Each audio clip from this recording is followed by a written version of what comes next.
Bulletin by speaking to Maxwell Agbagba, who is standing by on the back of the quarterfinal of the National Science and Maths Quiz, which took place between Presec Legon, Pope John's Senior High School and St. John's School in Takrady. Presec coming out winners there with some 68 points. Maxwell, what's the euphoria like? Well, it's all excitement here at the outside the RS Amegashi Auditorium. You can see what is happening behind me. These are students of Presec Legon who were at the basement of the RS Amegashi Auditorium. All of them have come out right now, gathered around one drum, jumping, singing, waving their school uniform and then their school clothes. They're waiting for the rest of the, they're waiting for their colleagues who are inside the RS Amegashi Auditorium itself, to come out so that the celebration will continue right here at the University of Ghana Business School. They have qualified to the semi-finals of the 2019 National Science and Maths Quiz, and they have every reason, to jubilate. It didn't look good for them after the first round and then the second round, but they really picked up in the fourth round, and then in the final round, Presec Legon proved their mettle to be five-time winners of the National Science and Maths Quiz. They are very confident of winning the trophy for the sixth time. They say they'll do that this year. The other time when we were in their school, the headmaster of the school was very emphatic that you're going to win this competition for the sixth time. Pope John Senior High School, well, it's the end of the road for them, sadly. Yesterday, the Minister of Information himself was here to motivate the boys, but it appears that they couldn't stand up to the fierce opposition that was given to them by the guys from the gentlemen from Presec Legon.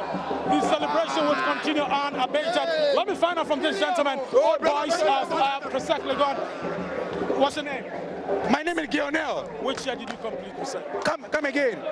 Which year did you complete? I completed Presec last year. Last year? Yes. Tell me, what is the excitement like for you guys? What is it like? What's the feeling like right now? The feeling is so great. We've gone to the semi-finals, and by God's grace, we are winning. We are winning the National Science and Maths Quiz this year. Yes. Are you so confident? What makes you so confident? We are so confident. We are so confident because the point we have amassed this year is fantastic as compared to last year or last 2 years. The points are so fantastic, and my boys are good. So I think we can win the National Science and Maths Quiz. Well, he just stated facts right there. 68 points. Really one of the... Thank you, Maxwell, for those updates. We move to other stories now. And Emmanuel Ejafo Abugui, one of the two journalists arrested by national security last Thursday, is insisting his colleague Emmanuel Brichum told him and a few others, including their lawyers, he was tortured whilst in detention. Lawyers of Emmanuel Brichum yesterday issued a press statement emphasizing their client, while in custody of national security, was never tortured or manhandled. The statement, according to his colleague Emmanuel Ejafo Abugui, is contrary to an earlier testimony he shared with him, their boss, as well as their lawyers, immediately after they were both released. According to Ejafo, it was on the premises of this account that both of them had to lodge a report with the East Legon police. Speaking to me on the Super Morning Show today, Mr. Ejafo said he finds it weird for his colleague to have suddenly changed his testimony. Nobody preferred any charges against me. I have never stepped my feet in court. I want to reaffirm my position as the editor of Modern Ghana that I was tortured. And in all my narrations, I have spoken for myself, and I have been consistent, and I still remain that I was tortured. In fact, I was released on Saturday. Emmanuel Brichum, I slept in 2 nights. Emmanuel Brichum was released on Friday. So when I was released, I said, let me call my brother and find out, because we were put in separate rooms and interrogated separately. So I never saw him until at one point during my interrogation, they brought him in and they took him back. So when I came out, I decided that I was going to court to find out whether my brother has been released. And then he told me that he was released on Friday. And then it was him who told me what was happening in the media with regards to this hacking thing. And I narrated my order, and he narrated his order. And he indicated the fact that he was slapped several times and tasered once on his knee. So, from there I went to the hospital. It's on Sunday we both met my boss in the evening for the first time after our release. And then my boss asked questions with regards to what is happening in the media. I narrated my audio, and he did. So from there, we went straight to report a case of assault. I reported a case of assault. Emmanuel Bijo reported a case of assault because we had to go for another medical, report, check up and report. So we both reported a case of assault at the Legon police station on Sunday. Why do you think Brichum has changed his story? Well, I can't read. It is weird myself. It is really, really weird that somebody I recruited 2 months ago, confidence, trust in him. I stuck with me very well. I have a good relationship with him. In fact, he's the good among those I even recruited. And somebody I went through an ordeal with narrated to me that he was slapped several times and tasered once on his knee. And he made this statement not me, but to others, including my own boss. We went to police station with my boss and one other friend and his own brother to a Legon police station. He even wrote, he was the one they even asked first, and he mentioned assault. I also mentioned assault. They said we were coming to report the case of assault. A minority leader, Osei Bonsu, says he is unable to confirm Parliament's position on plans to build a new complex despite a public outcry. He says the decision would have to be taken by Parliament as a whole after the Parliamentary Service Board completes its work on the plan. He said a decision will be made after it is brought to Parliament. This came up at a news conference. This being a long-standing issue, it began with Justice Joyce Alain Bamford-Addo, and at the board level, that being part of the considerations of matters... Parliamentary Service Board, you mean? Parliamentary Service Board, matters that had come before us. We did not conclude on that. Into the era of the Right Honourable Do Ajaho, the matter came up again. And again, we couldn't conclude. In fact, at Ajaho's time, we made some advancement. By the time, remember, Parliament was in the business of refurbishing the Job 600 complex to serve as offices for members of Parliament. And it involved some expenditure. So we advised ourselves to lift our foot off the accelerator pedal for some time until we concluded this business. And having so concluded, Parliament, at the level of the board, that is the Parliamentary Service Board, is considering the possibility of constructing a new chamber. Let me begin by saying that this has nothing to do with the executive. People want to let it appear as if it is the executive that is taking the decision for us.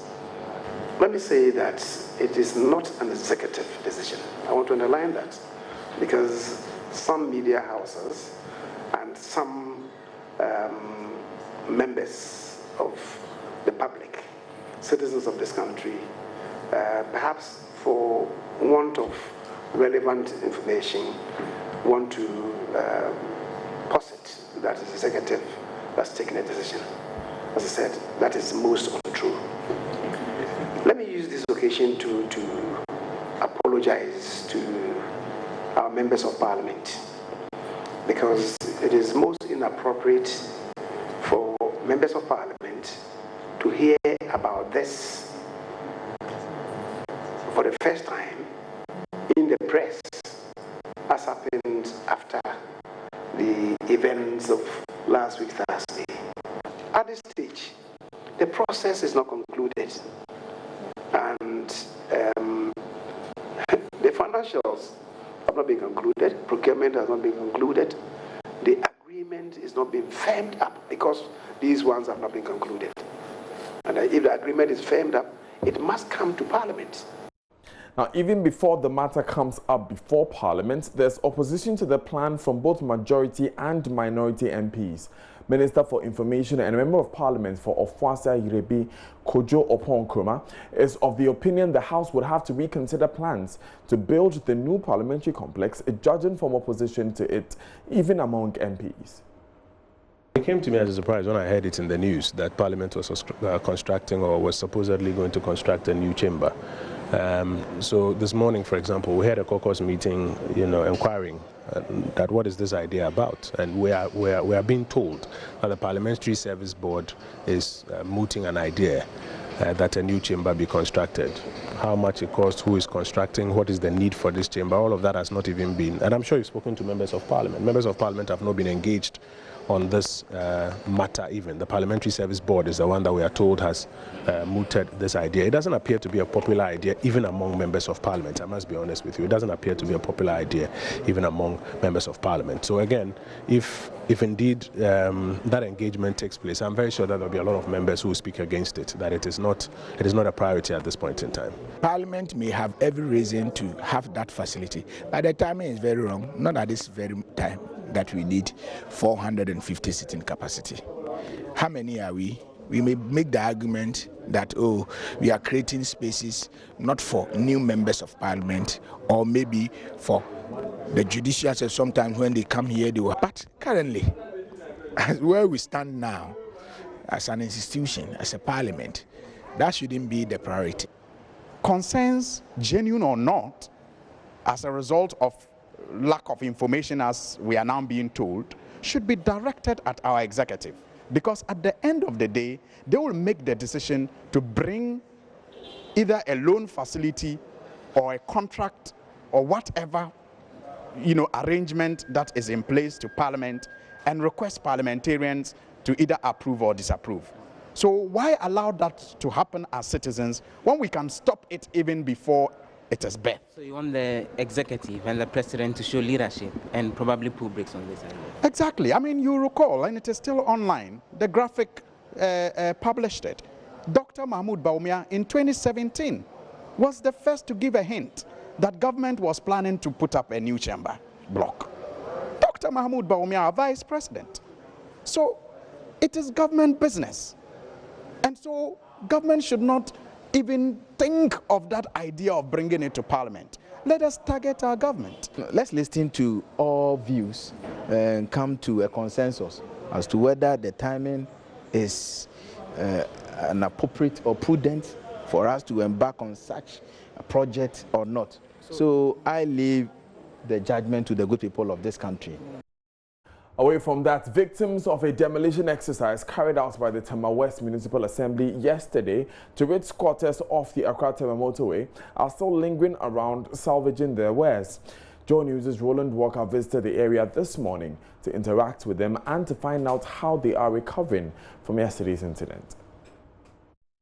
The demolition and eviction exercise by the Tema West Assembly started the early hours of Tuesday. Now, subsequently, we've had concerns that have been raised by human rights activists about the state of the squatters who had settled here.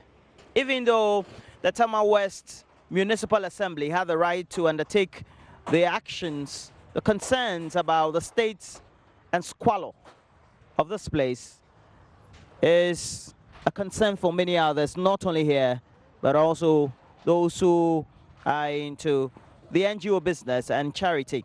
But we've been able to have some interactions briefly with some of the evicted squatters. And morning, now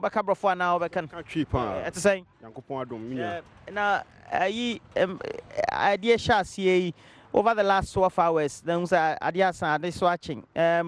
the evictees now, how did they go about their business overnight?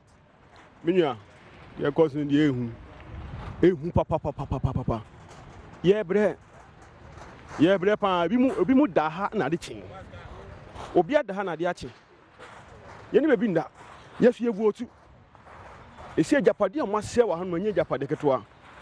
Enti ye besere Se baby mpo am pe amaya, cause ye wa han mu nyina ye Ghanaians. Obi en ho onto aba. Obi en ho vote. Enti na ban hwe bibi e won ye maye. And Isaac is telling us that the eviction took place all the same, and of course they had been given some notifications that because they had settled just beneath the high tension poles that are dotted along the stretch, it would mean that they would have to find some means of abode, and subsequently the exercise took place. But over the last 12 hours they've had to sleep in the open, but he had raised concern about the contents of the structures that had been destroyed, and apparently we're not given the opportunity to salvage whatever they could take from their property or belongings. Where were you when the incident was happening yesterday? I was here.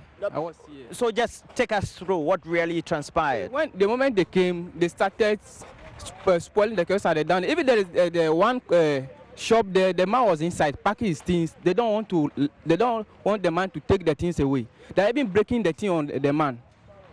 Even some women, they've gone to the market before they will come. Even one of their belongings, they did not take. They say, according to them, they say they don't want any chaos again. So they said they will be back today. They'll go to the other side. Some of us we have not taken our salary yet. We don't have any money. So right now, if like I go and rob somebody, they will arrest me. They'll ask me why did I go and rob? Right now, this is what I'm wearing. As at now, I'm going up and down. I don't have a place. Your kiosk, where was it? It was at the top here. Just behind you? Yeah, behind the yard. And where were you staying before you came to settle here? Yesterday I went to work. Okay, so what do you work? I work in Redeemed Christian Church. Okay, you work with a church. And our church. the Redeemed Christian Church of God. Yes. I was at work before I was called that the government sent people, soldiers, police to come and demolish our place. So I was running before I get here. They destroy my everything. So I went yesterday to work because I'm so since yesterday you're still wearing the same thing. Okay, but Josie, let me ask you. You had your kiosk here. Yes. What did you have in the kiosk? I have TV, fridge, fan, and my clothes. So do you agree that they were right in evicting you? Me, I can say they are not right because they give us 3 months to relocate.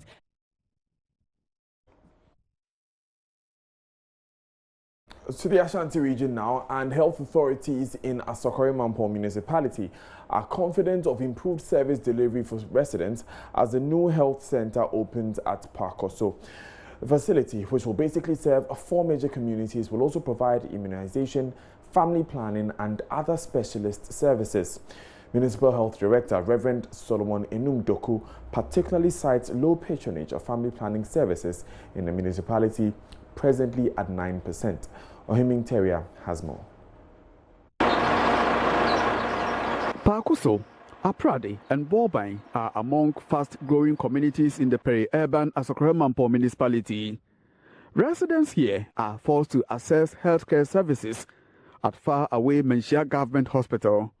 Reverend Amudoku says the long distance is a disincentive for many people to seek family planning and immunization services. You know, our people living in this place, their catchment area is far. Most of them are traveling long before they are able to access health services. And for this burden and facility, it is going to bring the healthcare closer to the people. And therefore, the people will be having the access. That is the aim of the Ghana Health Service, that will bring the health service closer to the people at their doorstep. So this facility will go a long way of bringing the health services to the closer of the people. Again, apart from most of our immunization indicators are down, and because we are going to establish the zones here and the people are going to render CWC services here, it will help us for our indicators to go high. You know, especially for family planning, when you take your family planning indicators, for last year it was about 9.6, which is very, very low. It wasn't good for us. And we aim of getting to at least to lift it to 20%. And for that, if the healthcare is closer to the people, we will do a lot of education And now that one will bring the people to participate or patronize in family planning commodities. So this one will help us. Municipal Chief Executive Alhaji Alidu Seidu announced similar facilities have been proposed for other communities in the municipality. 2 senior high school projects have also been earmarked for Abuabo and Edukrum. He wants health workers who will be posted to the health center to be professional in their work.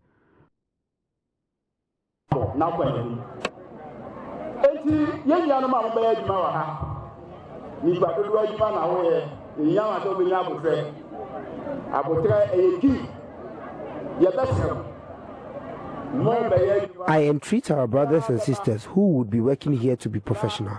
Working in an environment like this requires a lot of restraint. Patience should be key in your operations.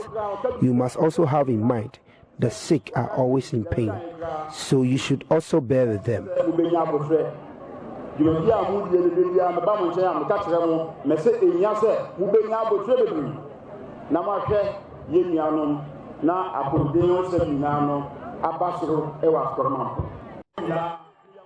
From Kumasi for Joy News. Live on Joy News today with me, Daniel Dazi. Coming up in business, we find out why fewer made in Ghana products are found in Ghana supermarkets. Stay with us.